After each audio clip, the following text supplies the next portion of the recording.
बिस्मिल्लाहिर्रहमानिर्रहीम। स्टूडेंट्स, आज हम आपको बताएंगे Meselson and stars experiment.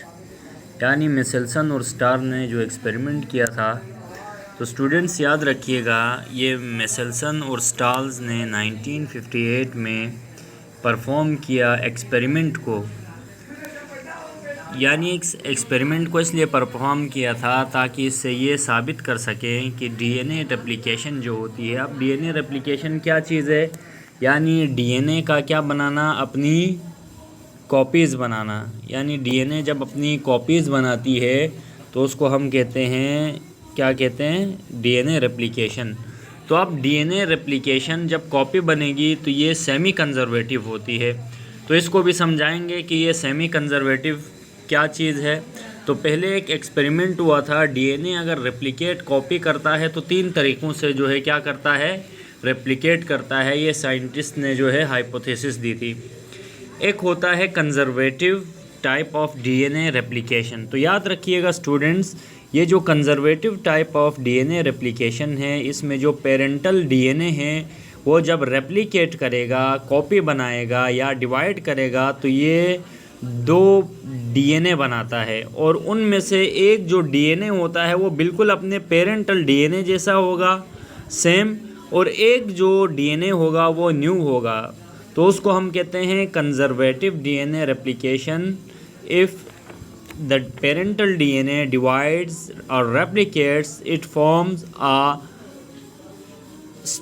parental DNA same as the parent DNA and new one DNA. That's why it is called conservative. Conservative इसीलिए कहा जाता है कि इसके अंदर एक अपने पेरेंट जैसा डीएनए होता है। अब डिस्पर्सिव डीएनए रेप्लिकेशन ये कहती है कि ये जो पेरेंटल डीएनए है ये फ्रेगमेंट्स के अंदर क्या होता है, रेप्लिकेट करता है। यानी टुकड़ों के अंदर। ये जो अभी आपको मैंने ये स्ट्रैंड्स दिखाए हैं तो ये फ्रेगमेंट्स की सूरत में हैं। तो डिस्पर्सिव में क्या होता है, पेरेंटल डीएनए डिवाइड होता है इन फ्रेगमेंट्स, और इनके अंदर क्या होता है, फ्रेगमेंट्स की फॉर्म में होता है। एक न्यू डीएनए होगा वो फ्रेगमेंट्स की फॉर्म में, जैसे ये मैं आपको बता रहा हूँ, ये न्यू। तो इनमें क्या होगा, ये देखें, न्यू और उसका मिक्सचर होगा, लेकिन ये फ्रेगमेंट्स की सूरत में होगा। तो divide in fragments of new old DNA, this is called dispersive DNA replication. और अब उसने साबित ये करना था कि ये जो डीएनए रेप्लिकेशन है वो सेमी कंजर्वेटिव होती है। तो सेमी कंजर्वेटिव में जो पेरेंटल डीएनए है वो डिवाइड होगा into 1 newly and 1 old strand. यहाँ देखें, एक न्यू स्ट्रैंड है और एक ओल्ड स्ट्रैंड है। अब उसको साबित करने के लिए उसने क्या किया था, उम्मीद है ये कॉन्सेप्ट आपको समझ आ गया होगा। कंजर्वेटिव में क्या होता है, एक पेरेंटल डीएनए डिवाइड होता है तो वो 2 स्ट्रैंड्स बनाएगा, एक पेरेंटल डीएनए जैसा होगा, दूसरा न्यू होगा। जबकि डिस्पर्सिव में जो पेरेंटल स्ट्रैंड है वो डिवाइड होगा, डिवाइड होने के बाद क्या करेगा, वो फ्रेगमेंट्स की फॉर्म में डिवाइड होगा। उन फ्रेगमेंट्स में एक न्यू स्ट्रैंड होगा, एक ओल्ड स्ट्रैंड होगा। जबकि जो सेमी कंजर्वेटिव में क्या होता है, 1 स्ट्रैंड न्यू होता है और दूसरा ओल्ड स्ट्रैंड होता है। तो अब उसके लिए इसने क्या किया था, स्टाल और मेसेल्सन ने पहले एक मीडियम लिया, ये जो इस कलर से शो, उस मीडियम के अंदर इसने कुछ बैक्टीरिया, जिनको हमने कहा E coli bacteria, Escherichia coli bacteria को ग्रो किया उस मीडियम में। और उसके अंदर एक आइसोटॉप, जो नाइट्रोजन का हैवी आइसोटॉप है जिसे N15 कहते हैं, उस आइसोटॉप को उसके अंदर यूज़ किया। और एक दूसरा मीडियम ग्रो किया जिसके अंदर इसने ई कोलाई बैक्टीरिया रखे। यहाँ जो लिखा गया है कि ग्रो बैक्टीरिया, अब ये कौन से बैक्टीरिया थे, ये इस्चेरिचिया या ई कोलाई, शॉर्ट फॉर्म में हम कहते हैं इनको, ई कोलाई बैक्टीरिया इसने कल्चर किए। और इस मीडियम के अंदर क्या यूज़ किया इसने, कौन सा आइसोटॉप, N14 आइसोटॉप, जो कि लाइट है अपने वेट में, जबकि ये हेवी आइसोटॉप है N15 जो है।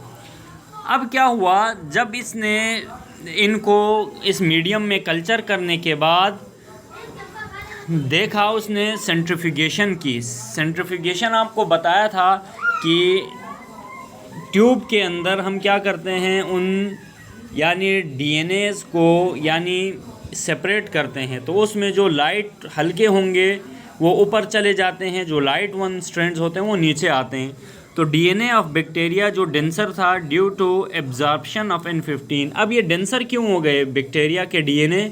क्योंकि जब हमने इसको N15 आइसोटॉप मीडियम में रखा तो इन बैक्टीरियाज ने क्या किया, उस N15 आइसोटॉप को एब्जॉर्ब किया। अब एब्जॉर्ब करने की सूरत में ये क्या हो गए, हेवी हो गए। फिर हम क्या करते हैं, यानी यहाँ से जो N15 आइसोटॉप के जो बैक्टीरिया थे उनको हमने ट्रांसफ़र कर दिया दूसरे मीडियम के अंदर। ये आप देख सकते हैं, दूसरे मीडियम के अंदर हम ट्रांसफ़र कर देंगे जहाँ पर N14 आइसोटॉप्स के बैक्टीरिया थे, यहाँ पर हम क्या कर देंगे, ट्रांसफ़र कर देंगे। फिर ट्रांसफ़र करने के बाद हमने इसको क्या किया, सेंट्रीफ्यूज के अंदर डाला। अब याद रखिएगा इसका जो एस्चेरिचिया ई कोलाई का जो डीएनए रेप्लिकेशन का जो टाइम है वो 20 मिनट्स का होता है। तो वहाँ पर पहले 20 मिनट्स के अंदर देखा गया कि कुछ स्ट्रेंड्स डीएनए के बिल्कुल बॉटम में थे। बॉटम में इसलिए थे क्योंकि वो हेवी थे, उनके अंदर N15 आइसोटॉप्स थे। फिर उसके बाद फिर 20 मिनट्स बाद फिर रेप्लिकेशन की तो वहाँ पर दो चीज़ें देखने को मिली कि वहाँ पर कुछ स्ट्रेंड्स सेम थे लेकिन दरमियान में थोड़ा हाइब्रिड स्ट्रेंड्स है। हाइब्रिड मींस थोड़े चेंज थे। तो जब उन्होंने देखा तो यहाँ पर दो स्ट्रेंड्स थे, एक N14 था, एक N14, तो दो स्ट्रेंड्स बने।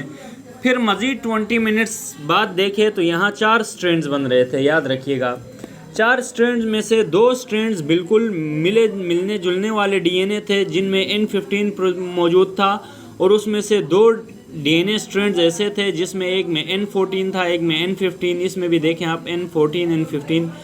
तो इसके बाद इसने ये प्रूव किया कि जो डीएनए रेप्लिकेशन है वो सेमी कंजर्वेटिव है, क्योंकि दरमियान में यहाँ पर इसको जो स्ट्रेंड्स मिले वो हाइब्रिड थे जिसमें 2 स्ट्रेंड्स थे। सेमी कंजर्वेटिव यानी डीएनए रेप्लिकेशन यही कहता है कि एक जो स्ट्रैंड होता है वो पेरेंटल स्ट्रैंड होता है, एक न्यू स्ट्रैंड होता है।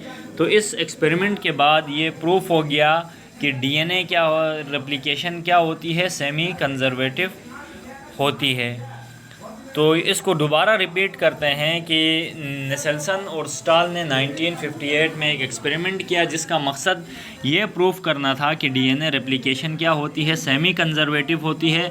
सेमी कंजर्वेटिव रेप्लिकेशन उसे कहा था कि जब पेरेंटल डीएनए डिवाइड होता है तो डीएनए के अंदर एक स्ट्रैंड न्यू होता है और दूसरा स्ट्रैंड अपने पेरेंट जैसा होता है। फिर उसने क्या किया, एक मीडियम लिया, मीडियम के अंदर 2 आइसोटॉप्स यूज़ किए, एक N15 और एक N14। तो N15 वाले नीचे जब सेंट्रीफ्यूज किया, इसको स्पन किया गया, स्पिनिंग की गई इनको, तो ये जो डीएनए स्ट्रैंड्स थे ये नीचे बॉटम में आ गए। बॉटम में आने का मकसद ये था कि ये हैवी थे, क्योंकि इन्होंने डीएनए ने जो हैवी नाइट्रोजन आइसोटॉप N15 था उसको एब्जॉर्ब करने की वजह से नीचे आ गए थे। लेकिन बाद में उसने क्या किया था, कुछ N15 के जो बैक्टीरिया थे उसको N14 मीडियम में डाला तो वहाँ 4 तरह के स्ट्रैंड्स बने। ये 20 मिनट्स के अंदर डीएनए रेप्लिकेशन करता है। तो दरमियान में एक हाइब्रिड चीज़ देखी उसने, यानी 2 डिफरेंट स्ट्रैंड्स देखे। तो वहाँ पर क्या था, एक पेरेंटल स्ट्रैंड को शो कर रहा था, दूसरा न्यू स्ट्रैंड को, और 2 बिल्कुल अपने पेरेंट जैसे थे। इसीलिए इसको सेमी किस लिए कहा, क्योंकि यहाँ पर 2 स्ट्रैंड्स, एक न्यू स्ट्रैंड है, एक ओल्ड स्ट्रैंड है, इस वजह से ये सेमी हो गया। कंजर्वेटिव मींस जो पुराने स्ट्रैंड्स थे, तो इसमें 2 ओल्ड स्ट्रैंड्स भी थे, इस वजह से इसको सेमी कंजर्वेटिव यानी डीएनए रेप्लिकेशन कहा गया। उम्मीद है आप लोगों को हमारा लेक्चर अच्छा लगा होगा।